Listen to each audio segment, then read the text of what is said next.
Quand j'étais enfant, je me rappelle que j'avais un jouet en plastique de la créature d'Alien. On pouvait bouger ses bras et ses jambes. C'était un de mes jouets préférés, même si je n'avais pas vu le film. Un après-midi d'été, je m'ennuyais chez mes grands-parents. J'étais seul dans la maison. Mon grand-père, lui, était occupé à jardiner à l'extérieur.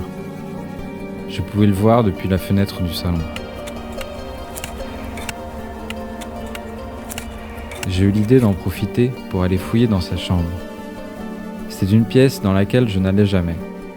Elle ne m'était pas interdite, mais la porte toujours fermée m'avait dissuadé d'y entrer jusqu'à ce jour.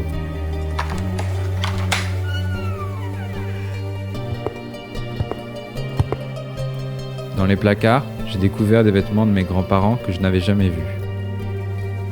Dans un recoin, il y avait une étagère en hauteur, peu visible. J'ai grimpé sur une chaise et j'ai pu atteindre un livre.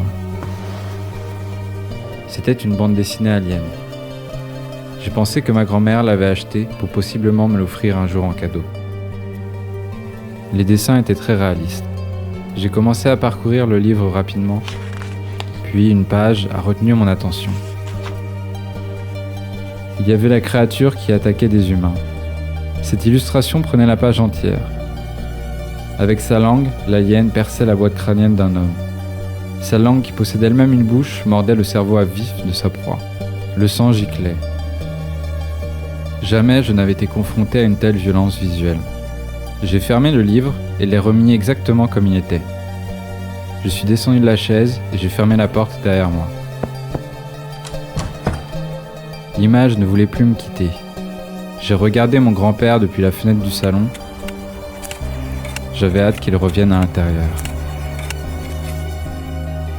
Cette nuit-là, je n'ai quasiment pas dormi. Dans le noir, sous ma couette, j'attendais en silence que le jour revienne. Un an plus tard, lorsque je suis passé à nouveau devant la porte de la chambre de mes grands-parents, la bande dessinée m'est brutalement réapparue en souvenir. Je ressentais à nouveau la peur dans laquelle m'avait plongé le livre. Pour autant, j'ai eu un second sentiment, encore plus fort. Le désir de revoir ce qui m'avait tant effrayé. Plus tard, lorsque je le pouvais, je revenais vers la bande dessinée. Je prenais soin de la remettre en haut de son étagère, toujours à la même place, pour la retrouver.